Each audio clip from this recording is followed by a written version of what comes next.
Welcome back. Break پہ جانے سے پہلے یا صادق صاحب کہہ رہے تھے کہ اگر میڈیا، جوڈیشری اور سول سوسائٹی اور ٹیکنوکریٹس کی جو کوششیں جاری ہیں اس سے کوئی تبدیلی انکانسٹیٹیوشنل آئی تو ان سب کی گنز اس انکانسٹیٹیوشنل تبدیلی لانے والوں کے خلاف ہو جائے گی.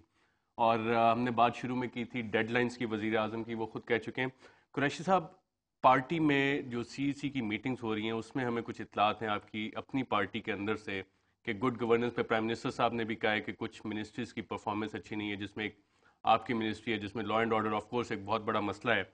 بجائے اس کے کہ پرائم منسٹر گیلانی صاحب کو اسکیپ گوٹ بنایا جائے، جو بیڈ گورننس کے لیے رسپانسبل ہیں، جس میں کچھ نام آتے ہیں جیسے رحمان ملک صاحب ہے جن کو بہت ساری چیزوں کے لیے بلیم کیا جاتا ہے، راجہ پرویز اشرف صاحب ہیں، بابر اعوان صاحب کو جوڈیشری کے حوالے سے کیا جاتا ہے، تو کیا وزیر اعظم کی تبدیلی کے بجائے منسٹریز کی تبدیلی کا کچھ امکان ہے ایسی؟ دیکھیے جی، ابھی تو میں سمجھتا ہوں کوئی امکان نہیں ہے ابھی اس حوالہ سے. میں جو ہماری انٹیریئر منسٹری کے حوالہ سے جو لا اینڈ آرڈر کا پرائرٹی کے اوپر رکھا گیا ہے اس کے لیے بھرپور کوشش ہے، لیکن دیکھیں جو لا اینڈ آرڈر کو مینٹین کرنا وہ انٹیریئر منسٹری نے نہیں کرنا ہوتا، وہ پروونسز کی ڈیوٹی ہوتی ہے. وہاں پر آئی جی ہیں، وہاں پہ چیف سیکرٹری ہیں، چاہے پنجاب ہو چاہے سندھ ہو. اس کا پورے کا پورا جو مدعا ہے اور ملبہ ہے وہ آپ انٹیریئر منسٹری یا انٹیریئر منسٹری کے اوپر ڈالیں تو میں سمجھتا ہوں یہ بات نہیں. ہمارے پاس جو میں انفارمیشن ہوتی ہے ہم نے وہ ڈیلیور کرنی ہوتی ود ہے ان دا صبح. پارٹی اکاؤنٹیبلٹی کی بات کر رہا ہوں. دیکھیں بیڈ گورننس ہے، یا صادق صاحب نے بھی کہا کہ ہے آپ کی پارٹی جو حکومت میں اس وقت وہ کر رہی ہے.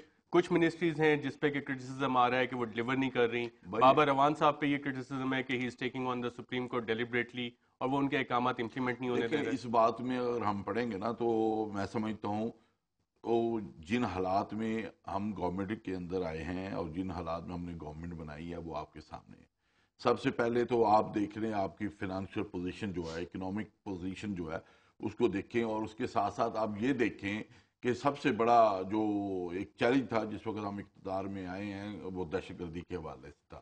اور اس دہشت گردی کے حوالے سے جس بات کو ہم نے ان طاقتوں کو ریئلائز بھی کروایا ہے جن کا یہ موقف تھا کہ پاکستان دہشت گردی کے حوالے سے کوئی بولڈ سٹیپس نہیں لے رہا، اور اس میں ہم نے ان کو باور کروایا ہے کہ پاکستان نے سب سے پہلے ٹاپ پرائرٹی کے اوپر جب نئی گورنمنٹ آئی ہے اور ایک کنسنسس بنایا ہے پوری پارلیمنٹ کا اور تمام پولیٹیکل پارٹیز کا، چاہے وہ ہاؤس کے اندر ہے یا باہر ہے، کہ ہم نے اس جنگ کو لڑنا ہے اور پاکستان کے عوام کو ہم نے کسی صورت بھی یا پاکستان کو ان دہشت گردوں کے حوالے نہیں کرنا. اور اس جنگ کو پوری توجہ کے ساتھ پوری ہم نے طریقے کے ساتھ اس فائٹ کو ہم لڑ رہے ہیں. اس میں ہماری بالکل وہ فائٹ تو ہو رہی ہے. اس پہ بے اس تاشا پہ قریشی قربانیاں صاحب دی ہیں وار آن ٹیرر پہ ہماری ایک فوج کے جوانوں پوری کو سیپریٹ دی ہے، لیکن ڈیٹیل اس میں گفتگو ہو سکتی ہے. میری گزارش اب آپ ایٹ اے ٹائم جس وقت آپ کے یہ اتنے بڑے برے حالات ہوں اور اس کے اوپر آپ یہ کہیں کہ جناب یہ ہو رہا ہے وہ ہو رہا ہے، اس حالات کے اندر میں بالکل واضح طور پہ بڑے پر اعتماد بات کرنا چاہ رہا ہوں، اس موقع کے اوپر کوئی بھی گورنمنٹ ہوتی چاہے نون لیگ کی ہوتی تو یہ ایلیگیشن اور یہ تمام چیزیں ان کے اوپر بھی ایسے ہی آنی تھی. یا یہ صادق صاحب خوش آپ نہ پہ بھی ہو اسی طرح یہ کہ وہ allegations باہر آتے ہیں. اپوزیشن میں ہے تو اس لیے ہم اقتدار میں ہیں. اگر میں یہ بالکل بڑی چیلنج بات کر رہا ہوں آپ سے کہ اگر اس کے اوپر کسی بھی گورنمنٹ کی ہوتی تو اس کو یہ تمام جو آج بابیلا ہمارے اوپر ہے بجلی کے حوالہ سے آپ کہتے ہیں کہ جی بالکل. لوڈ شیڈنگ ختم یا نہیں صادق صاحب آپ کی پارٹی میں بھی راجہ پرویز اشرف، ہوئی. بابر اعوان اور رحمان ملک موجود ہیں. میں اس پہ یہ کامنٹ کرنا چاہوں گا، یہ جو پیپلز پارٹی کی گورنمنٹ جب حکومت بنی تھی ان کو بلینک چیک ہر پولیٹیکل پارٹی نے پارلیمنٹ میں دے دیا تھا.